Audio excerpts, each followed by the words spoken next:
The massive alien ship appeared without warning. One moment, Earth's deep space scanners showed nothing unusual, and the next, a vessel nearly 2 miles long hung in orbit above the planet. News networks across the globe broadcast the same images, a sleek silver craft that seemed to bend light around its hull. In his office at the United Earth Government headquarters in Geneva, President Samuel Warren watched the screens with a mix of wonder and dread. His security team had rushed him to the emergency command center minutes after the ship's arrival. "Mr. President, we're receiving a transmission," said General William Foster, his voice steady despite the extraordinary circumstances. Warren nodded. "Put it through." The wall screen flickered and an alien face appeared. It had scales like a reptile with intelligent eyes set wide apart. Its mouth moved strangely as it spoke, but the words came through in perfect English. "People of Earth, I am Zarthul, primary delegate of the Galactic Council. We have observed your civilization for many years. The time has come to welcome humanity to the greater community of spacefaring species." Over the next few days, the world cycled through shock, fear, celebration, and cautious optimism.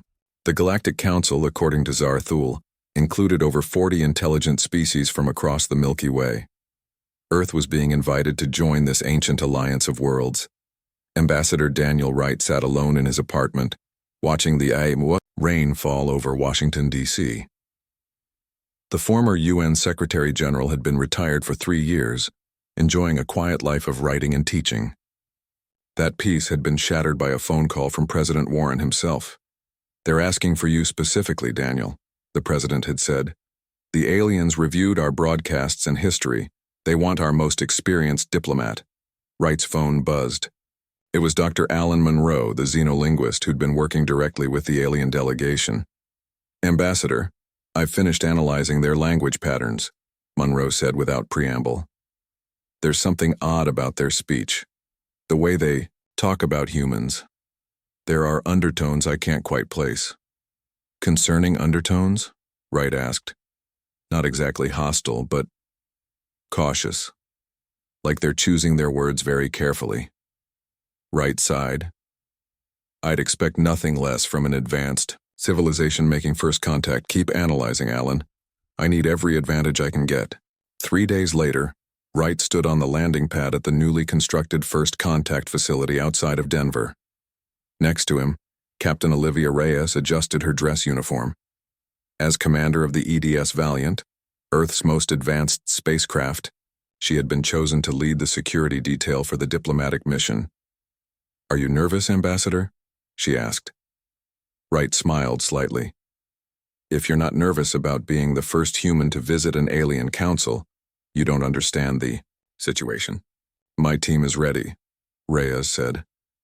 6 of my best officers, all with diplomatic protection training." "Let's hope that training isn't needed," Wright replied. A shuttle from the main alien vessel descended through the clouds. It landed with barely a sound, its hull shimmering in the morning sunlight. A door opened in its side, revealing Zarthul and 2 other aliens of different species. "Ambassador Wright," Zarthul said, bowing slightly. "The council awaits." The journey to the Galactic Council station would take 3 days. Wright spent most of that time with Dr. Monroe, studying everything they could learn about alien cultures and protocols. The living quarters provided on the ship were comfortable, though the gravity felt slightly stronger than Earth's. Captain Reyes and her team maintained a regular rotation, ensuring that at least 2 security officers were with the ambassador at all times. The aliens did not object to this arrangement, which Reyes found both reassuring and concerning. On the second day, Wright was invited to dine with Zarthul. The food was created specifically for human consumption, a gesture of goodwill that Wright appreciated. "Your civilization is young," Zarthul said as they ate. "Most species take thousands more years to reach your level of technology." "Is that why you've contacted us now?" Wright asked. "Partly. Some on the council believed we should wait until you had developed faster-than-light travel on your own. Others felt that your unique qualities warranted earlier intervention." "Unique qualities?" Zarthul's expression changed subtly. "Humans adapt quickly. You solve problems in ways that surprise us. Some find this admirable, others find it concerning. That night, Wright couldn't sleep. He paced his quarters, thinking about Zarthul's words and Dr. Monroe's warnings about linguistic undertones. Something didn't feel right, but he couldn't put his finger on what. The council station was even more impressive than the ship, a massive ring structure orbiting a red dwarf star. It housed representatives from dozens of alien civilizations. Wright and his team were escorted to a grand chamber, where hundreds of different beings sat in tiered seating. "Remember," Wright whispered to his team, "we represent all of humanity here. Every action matters." Zarthul led Wright to the center of the chamber, where a platform rose from the floor. "Ambassador Wright will now address the council," the alien announced. Wright stepped forward, heart pounding but voice steady. "Esteemed members of the Galactic Council, I bring greetings from Earth. We are honored by your invitation and eager to learn from the wisdom of your ancient community. Humanity has much to offer in return: our art, our science, our unique perspective. We come in peace and friendship, hoping to find our place among the stars." The chamber remained silent for a long moment. Then, a tall, thin alien with blue skin stood. "The human speaks well," it said, "but we must address the primary concern. Ambassador Wright, your species has a history of violence that troubles many council members. How can you assure us that humanity will not bring war to the stars?" Wright was prepared for this question. "We do not deny our violent past, but we have grown. The nations of Earth now work together in ways our ancestors could never have imagined. We have learned from our mistakes." More questions followed, some diplomatic, others almost hostile. Wright answered each with care and honesty. After 3 hours, he felt the tide turning in humanity's favor. Several council members nodded in apparent approval. Then Zarthul raised a hand. "There is one final matter to address," he said. "A test, if you will." Without warning, energy restraints appeared around Wright's wrists and ankles. He looked at Zarthul in shock. "What is the meaning of this?" Wright demanded. Behind him, he could hear Captain Reyes and her team being similarly restrained. Zarthul's voice changed, becoming colder. "The Council has reviewed Earth's history extensively. We have seen your wars, your weapons, your quick resort to violence. Some believe you can grow beyond this, others are not convinced." A new alien stepped forward, taller than Zarthul with dark red scales. "I am High Counselor Drekthar. I have studied primitive species for centuries. Humans are uniquely dangerous. You combine violent tendencies with remarkable ingenuity. This cannot be allowed to spread among the stars." Wright struggled against his bonds. "This is a violation of diplomatic protocol. We came in peace." "And we shall maintain peace," Drekthar replied, "by ensuring humanity remains contained." A recording device floated near Wright's face. Drekthar continued, "This message will be sent to Earth. Your people must understand that the stars are not for them." The last thing Ambassador Daniel Wright saw was a flash of blue energy. The last thing he thought was of home, of Earth, beautiful and fragile, and now alone again among the stars.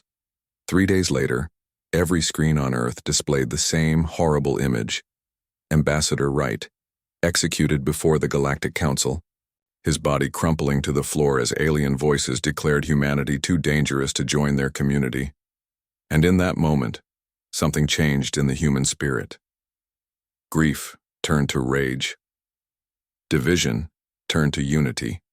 And across the planet, a single thought emerged: if humanity couldn't have the stars, perhaps no one should. The world stopped when Ambassador Wright died. For 24 hours, no planes flew. No cars moved in major cities.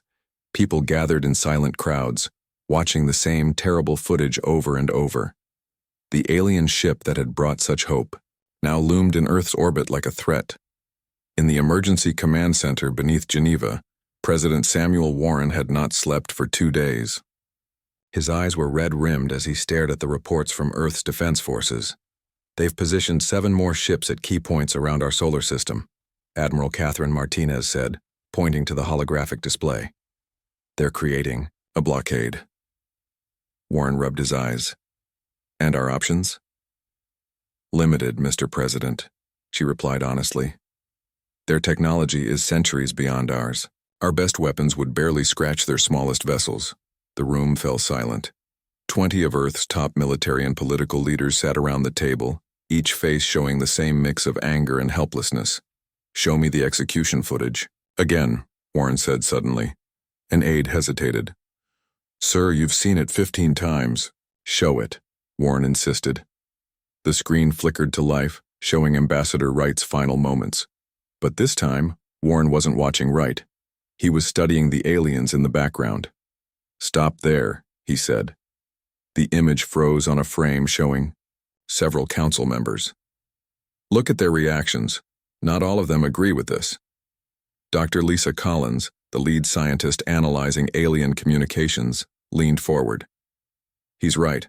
The blue-skinned ones especially seem disturbed by the execution. There's division in their ranks, Warren said slowly. And division means opportunity. Admiral Martinez straightened in her chair. What are you suggesting, sir? Warren's eyes hardened. I'm suggesting we remind these aliens why they were afraid of us in the first place. The plan that emerged over the next 72 hours was named Operation Prometheus, after the mythological figure who stole fire from the gods and gave it to humans. It was a desperate gamble, but it was also the only option that didn't involve surrender. At a research facility hidden beneath the Rocky Mountains, Dr. Collins made a breakthrough while analyzing data from the alien communication buoys left near Earth.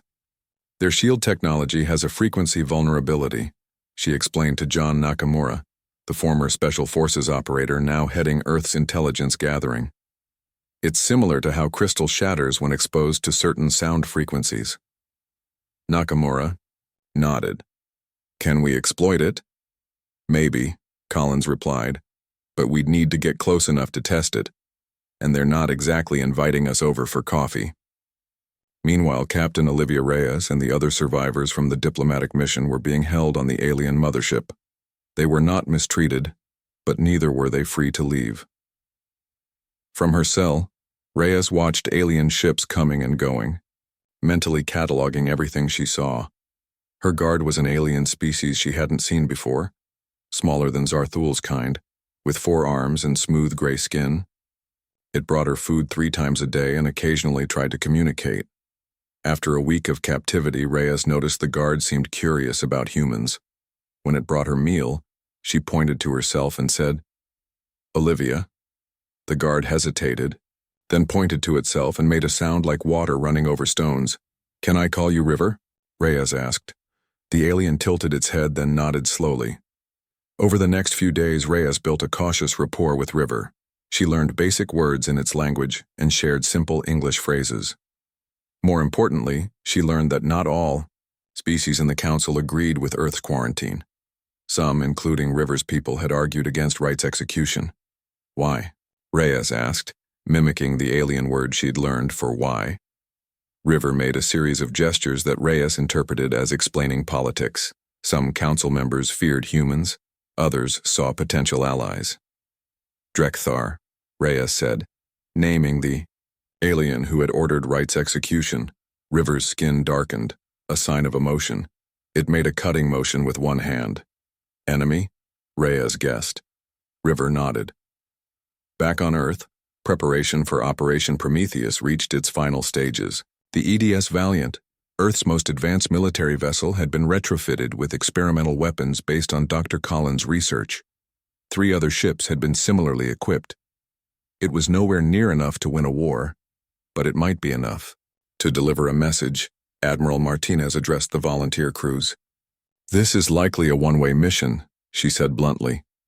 We need to destroy at least 1 alien ship to prove it can be done, to show Earth isn't helpless. The crews, all volunteers who had lost friends or family in various incidents since first contact, nodded grimly. The night before the mission launch, President Warren addressed the world. He did not mention Operation Prometheus. Instead, he spoke of unity and resilience.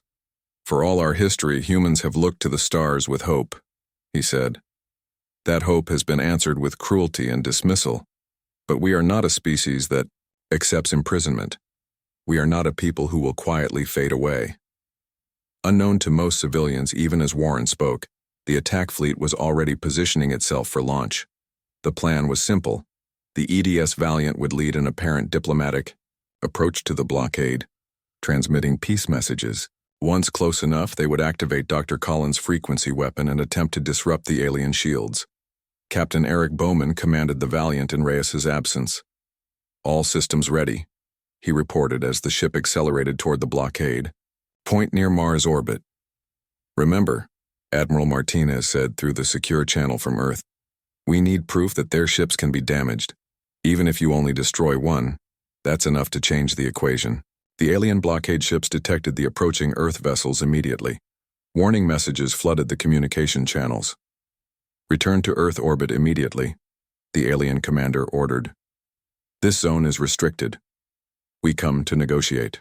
The release of our people, Bowman replied, following the script. We have authorized representatives aboard. This exchange bought precious minutes as the Earth ships closed a distance. At 5,000 miles, close range in space terms, Bowman gave the order, activate the frequency disruptors. The weapons emitted no visible beam or energy signature. For a moment, nothing seemed to happen. Then the shield bubble around the nearest alien vessel flickered. It's working, Bowman whispered. All weapons, target that ship. Earth's missiles, primitive by galactic standards but deadly nonetheless, streaked toward the temporarily vulnerable alien vessel. The first three were destroyed by defensive systems, but the fourth and fifth struck directly against the hull. The alien ship shuddered. Secondary explosions bloomed across its surface as the vessel began to break apart. Across the Earth fleet, crews cheered. They had proven the impossible. Humanity could fight back. The victory was short-lived. The remaining alien ships responded, with overwhelming force. The EDS Valiant managed to damage one more vessel before being torn apart by energy weapons. Of the 4 Earth ships, only one escaped the engagement. But it was enough. The images of 2 damaged alien ships and the destruction of the Earth fleet were broadcast across every screen on the planet. The message was clear. Humans had bloodied the nose of the mighty Galactic Council, and in cells across the alien mothership, Captain Reyes and her surviving team felt the vessel shudder from battle stations coming online. Something had changed. Humanity had struck back. 2 weeks after Operation Prometheus, Earth buzzed with a new energy. The destruction of alien ships had changed everything. Humans were still outmatched, but they were no longer helpless. In secret facilities around the world, scientists worked day and night to understand the alien technology recovered from debris. Major Ethan Harris stood in the shadow of a ruined alien scout ship that had crashed in the Australian outback. His special operations team had secured the site before the aliens could recover their technology. "What do you think, Doc?" Harris asked.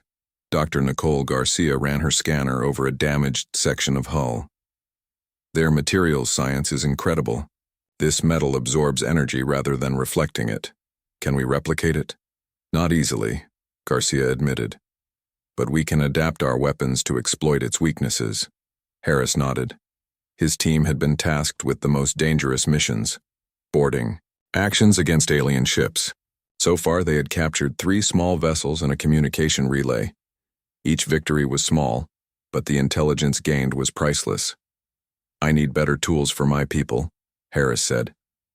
"The aliens can see our standard suits. We're sitting ducks out there." Garcia smiled. "Then you'll love what I've been working on." She led him to a secure container and opened it. Inside was what looked like a normal combat suit, but the material seemed to shift colors as it moved. Adaptive camouflage based on their own technology. Harris picked up the suit. This could change everything. In a bunker beneath the Pentagon, Ben Wallace hunched over his computer. The civilian hacker had been recruited after he managed to intercept alien communications using makeshift equipment in his garage. Now he had the best technology Earth could provide. "I'm in," he said quietly. Admiral Martinez leaned over his shoulder. "You breached their network?" "Just the outer layer," Wallace explained. but it's enough to monitor basic communications between their ships.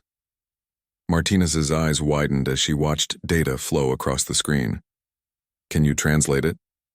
Working on it. Their encryption is complex, but there are patterns. Wallace typed rapidly, his fingers dancing across the keyboard. There, that section is about Earth. The translated text appeared on screen. It was a discussion between ship captains about the human resistance. One message stood out. The Council is divided on the human question. Silvara's faction argues for diplomatic re-engagement. Who is Silvara? Martinez wondered. Wallace dug deeper into the data. Some kind of council member. Seems they don't all agree with how we're being treated.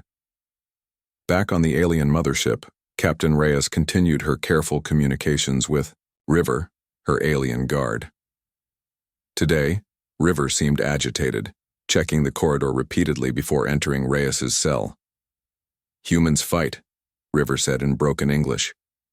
Council surprised. Reyes kept her face neutral, though inside she felt a surge of pride. Earth was fighting back. Many species watch, River continued. Some think, wrong to kill right. River produced a small device and showed it to Reyes. On the screen was an alien with delicate features and pale blue skin. Silvara, River said. Friend to humans, wants talk. Reyes studied the image carefully. Can Silvara help us? River made a gesture Reyes had learned meant uncertainty. Maybe. Dangerous. Later that night, Reyes was startled awake by her cell door opening. River stood there with another alien, one she didn't recognize. Come, River whispered. Quick. Reyes hesitated only a moment before following. They moved through dimly lit corridors, avoiding security checkpoints. Finally, they entered a small room where a blue-skinned alien waited. Captain Reyes, the alien said in perfect English. I am Silvara. We have little time. You're a council member, Reyes said. Yes, and I opposed Ambassador Wright's execution. Silvara's large eyes blinked sadly. It was a terrible mistake driven by fear. Fear of what? Your potential. Humans adapt faster than any species we've encountered. What takes us centuries takes you decades. Silvara moved closer. Many on the council believe this makes you dangerous. Others, like myself, see you as valuable allies. Allies against what? There are threats in the galaxy even the council fears, Silvara said. Ancient things that sleep between the stars. Reyes processed this information carefully. Why are you helping us now? Because High Counselor Drek Thar has ordered the complete subjugation of Earth. Planetary weapons are being prepared. Silvara handed Reyes a small crystal. This contains technical specifications for council ships and defense systems. It might give your people a fighting chance. Back on Earth, President Warren met with his war cabinet. The mood was grim despite recent victories. Their fleet movements suggest they're preparing for a major offensive, Admiral Martinez reported. Our guerrilla tactics have been effective, but we can't stop a full-scale attack. Dr. Garcia cleared her throat. We've made breakthroughs with the captured technology. The new shields can withstand at least one direct hit from their standard weapons. Not enough, General Foster said bluntly. We need something that changes the fundamental equation. Dr. Sofia Rodriguez, who had been silent until now, spoke up. I may have something. All eyes turned to her. We've been analyzing the energy, signature of their faster-than-light drives. There's a theoretical possibility we could create a feedback loop in a star's nuclear reactions. Meaning what exactly? Warren asked. Meaning we could potentially trigger a premature nova event in a star. Silence fell over the room. Warren's face paled. You're talking about a weapon that could destroy entire solar systems. Yes, Mr. President. Rodriguez replied quietly. That's exactly what I'm proposing. Meanwhile, Major Harris and his team prepared for their most daring mission yet. Intelligence suggested that several human prisoners, including Captain Reyes, were being held on the alien mothership. A rescue operation was nearly impossible, but Harris had a plan. We use their own tech against them, he explained to his team. Their adaptive materials can fool their sensors if calibrated correctly. The team would approach in a captured alien shuttle, using identification codes obtained by Wallace. It was a desperate gamble, but every mission against the vastly superior alien forces was desperate. As the team prepared to depart, news came through that changed everything. A message had been received from Captain Reyes, transmitted through a complex relay that bounced between captured communication nodes. She was alive and she had crucial intelligence. The message contained technical data that Dr. Garcia called revolutionary and a warning. The Council was planning a major strike against Earth. But most importantly, it revealed deep divisions within the Galactic Council itself. We're not fighting a unified enemy, Harris realized as he studied the information. They're divided on how to handle us. This knowledge sparked a new approach. Secretary Gregory Chen, who had taken over Earth's diplomatic efforts after Wright's death, proposed a bold strategy. We fight where we must, he told President Warren. But we also need to exploit these political divisions. For every ship we destroy, we should be flipping 2 council species to our side. As Dr. Rodriguez continued work on her star killing, Weapon and Major Harris prepared his rescue mission. A new phase of the conflict began. Earth was still outgunned and outmatched, but now they had something just as valuable as advanced technology.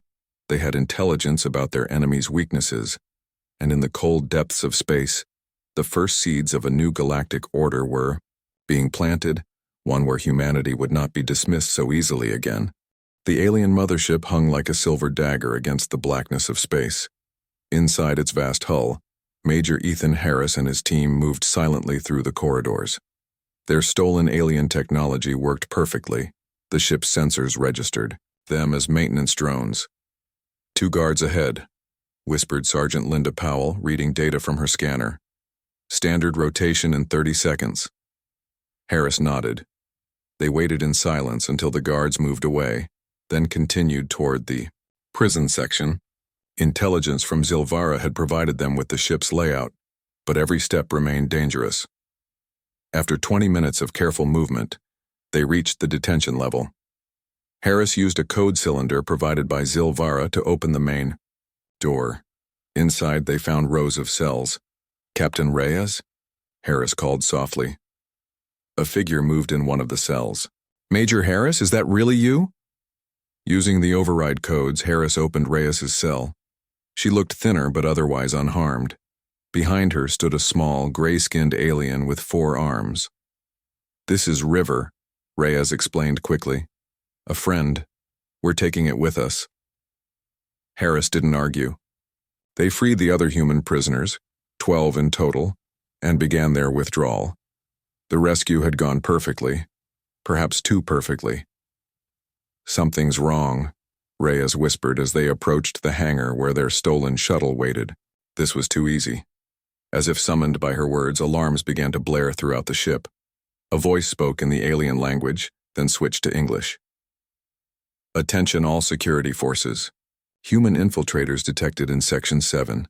Capture alive if possible. They knew we were coming. Harris realized. Run. The team sprinted toward the hangar, alien security forces converging from all directions. They reached the shuttle just as energy blasts began hitting the walls around them. Everyone in! Harris shouted, laying down covering fire. The shuttle's engines roared to life as the last team member jumped aboard. Energy bolts struck the hull as they lifted off, but the ship's stolen shields held. They burst from the hangar into open space, accelerating hard toward the jump point where an Earth vessel waited to extract them. Back on Earth, President Warren received the news of the rescue mission's success with mixed emotions. Casualties? He asked. 2 wounded, none killed, Admiral Martinez reported. They recovered all surviving prisoners and extracted valuable intelligence. Warren nodded. And what about this Sunfire protocol? Is it operational? Dr. Rodriguez stepped forward. Her face showed the strain of weeks without proper rest. The prototype is ready for testing, Mr. President. We've identified an uninhabited star system for the demonstration. The Council needs to witness this, General Foster insisted. Otherwise, there's no point. Agreed, Warren said. Ensure our communication channels to Council species are open during the test. 3 days later, humanity demonstrated its new power. In a remote star system 40 light-years from Earth, a specialized probe was deployed. Using principles reverse-engineered, from alien technology it created a feedback loop in the small red dwarf star's fusion reactions. The star brightened, then pulsed erratically. In less than an hour, it expanded dramatically before collapsing in on itself, then exploding in a miniature nova. The entire system was scoured clean by the energy release. From monitoring posts throughout nearby space, Council species watched, in horror. Humanity had developed the ability to destroy entire star systems. The implications were staggering. On the Council station, emergency sessions were called. High Counselor Drekthar raged against the humans, calling them monsters who proved his point. "We must crush them immediately," he demanded, "before they use this weapon against populated systems." Silvara stood in opposition. This weapon was developed in response to our aggression. We executed their ambassador and blockaded their world. What did we expect? Other council members began taking sides. The unity that had existed since Ambassador Wright's execution fractured completely. Aboard the EDS Valiant II, Earth's new flagship, Captain Reyes watched the communications intercepted by Ben Wallace's team. "They're afraid," she said with grim satisfaction. "For the first time, they're truly afraid of us." Secretary Chen, now Earth's chief diplomat, had prepared a message for the Council. It was broadcast across all frequencies used by alien species. "People of the Galactic Council, this is Secretary Gregory Chen of Earth. You have witnessed our Sunfire Protocol in action. Know that we have the capability to deploy this weapon against any star in the galaxy. We do not wish to use it. We are not the violent savages you believe us to be." Chen paused, letting the words sink in. "All we ask is recognition of our sovereignty and freedom to develop without interference. Agree to these terms and the Sunfire Protocol will remain unused. Continue your aggression, and we cannot promise the same. The choice is yours." In the Council chamber, the debate grew heated. Several species announced they would no longer support actions against Earth. Others doubled down, insisting that the humans must be destroyed before they could use their terrible weapon. High Counselor Drekthar found his authority challenged for the first time in centuries. "You would capitulate to these primitives because of one weapon?" he snarled. "Not because of the weapon," replied the representative of an ancient aquatic species. "Because of what the weapon represents. These humans developed star-killing technology in mere months when threatened. What else might they create if we continue to push them?" Drekthar stormed from the chamber, already plotting his next move. He would not accept defeat at the hands of upstart humans. Meanwhile, Silvara met secretly with representatives from 17 species who opposed continued conflict with Earth. "We must act quickly," the blue-skinned alien urged. "Drekthar will never accept peace with humans." On Earth, preparations continued for either peace or all-out war. The Sunfire Protocol had given humanity leverage, but everyone knew it was a temporary advantage. Sooner or later, the Council would develop countermeasures. President Warren met with his cabinet to discuss next steps. "The Council is splintering," he observed. "Secretary Chen's overtures have been well received by several species. We should press our advantage," General Foster argued. "Hit more of their outposts while they're in disarray." Admiral Martinez shook her head. "We've learned that not all Council species supported Wright's execution or the blockade. We need to distinguish between enemies and potential allies." Dr. Garcia added, "The technical data from Captain Reyes suggests at least 5 Council species have technology compatible with ours. Alliance with them could accelerate our development by centuries." Warren considered this information carefully. "So we have 3 factions. Outright enemies led by Drekthar, potential allies like Silvara's group, and fence-sitters waiting to see who wins." "Exactly, Mr. President," Chen confirmed. "And I believe Drekthar is planning something desperate. According to our intelligence, he's gathering a fleet near the edge of our solar system." Warren's expression hardened. "Then we need to be ready. The Sunfire Protocol is our deterrent, but we can't rely on it alone. If Drekthar attacks, we need conventional forces ready to fight. As the meeting ended, Warren looked out the window at the evening sky. Somewhere up there, humanity's fate was being decided by alien beings who, until recently, no one had known existed. But humans were no longer passive participants in this cosmic drama. They had shown the galaxy that Earth would not go quietly into the night. Drekthar's attack came at dawn. 50 warships dropped out of faster-than-light travel and moved toward Earth. It was the largest alien fleet humans had ever seen, bristling with weapons that could reduce the planet's surface to ash. But Earth was ready. The early warning system detected the approaching fleet immediately. Within minutes, humanity's defensive forces scrambled to their positions. All ships, battle stations, Admiral Martinez ordered from the command center beneath Geneva. Execute Defense Plan Omega. Across Earth's orbital space, a strange sight unfolded. Rather than human ships moving to intercept the attackers, 20 vessels of various alien designs emerged from hiding positions behind the moon and in Earth's shadow. They were ships from Zilvara's coalition, species who had broken with the Council to side with humanity. Drekthar's voice boomed across all communication channels. This is High Counselor Drekthar. Earth will surrender immediately or face total destruction. Traitor species who have allied with humans will be dealt with afterward. President Warren stood in the command center watching the tactical display. His face showed no fear as he responded. This is President Samuel Warren of Earth. We decline your offer. I suggest you reconsider your position. Drekthar laughed, a harsh, grating sound. Your primitive weapons cannot harm my fleet. Your new alien friends are too few. What hope do you have? Warren nodded to Admiral Martinez, who pressed a sequence of commands into her console. On screens across Earth and in space, a video feed activated showing a small probe approaching a star in a neighboring system. It was another demonstration of the Sunfire Protocol. You've seen what our technology can do, Warren said calmly. We have deployed similar devices to multiple stars in Council space, including those in your home system, High Counselor. If your fleet attacks, we will activate them all. For a moment, silence filled the communication channels. Then Drekthar's voice returned, now tinged with uncertainty. You're bluffing. You couldn't have placed those devices without detection. Captain Reyes, now commanding the EDS Valiant II at the front of Earth's defensive line, smiled grimly. We learned stealth from the best, Counselor. Your own technology turned against you. Before Drekthar could respond, a new voice joined the channel. It was Zilvara, speaking with the authority of a leader rather than a junior council member.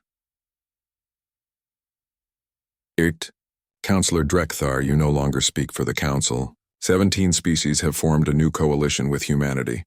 Stand down your fleet immediately. The tactical display showed 10 more alien vessels appearing behind Drekthar's fleet. Ships from other Council species who had sided with Zilvara. Caught between two forces and facing the threat of the Sunfire Protocol, Drekthar had to make a choice. His pride demanded attack, but self-preservation urged retreat. This isn't over, he growled finally. The Council will not forget this betrayal. There is no more Council as you knew it, Zilvara replied. A new order begins today. Slowly, reluctantly, Drekthar's fleet turned away from Earth.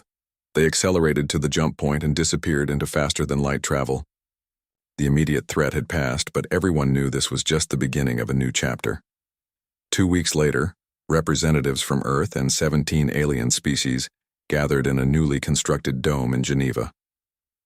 The building, designed with areas comfortable for all participating species, symbolized the new alliance that was forming. Chancellor Eric Bowman, elected to lead Earth's government after President Warren stepped down for health reasons, stood at the central podium. Beside him floated Zircon, a gas-based entity who had emerged as the leader of the reformist alien coalition. Today we begin something unprecedented, Bowman said.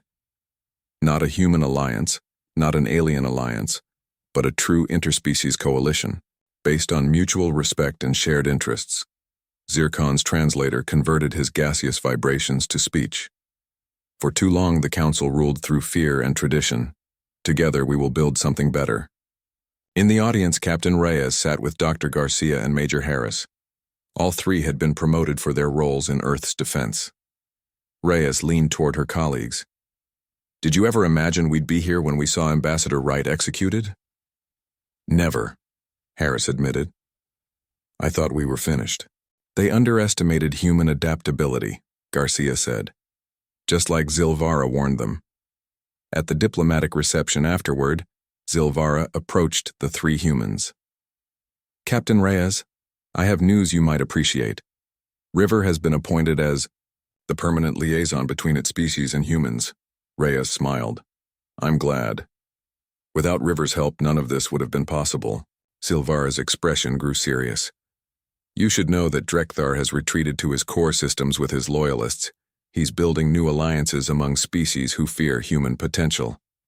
So this isn't over, Harris said. No, but the galaxy has changed forever. No one will ever dismiss humans again. As the reception continued, Admiral Martinez joined their group. She had spent the last week overseeing the deactivation of most of the Sunfire Protocol devices, a gesture of good faith toward allied species. Dr. Rodriguez wants you all to know the project has been secured, she told them quietly. One operational device remains as insurance. The rest have been dismantled. A wise precaution, Zilvara acknowledged. Trust builds slowly. 6 months.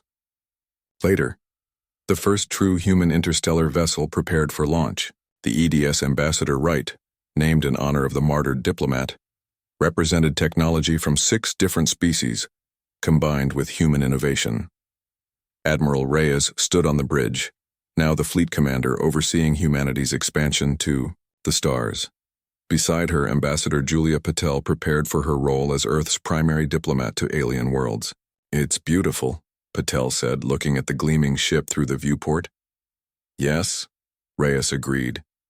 And to think, none of this would have happened if they hadn't killed Ambassador Wright.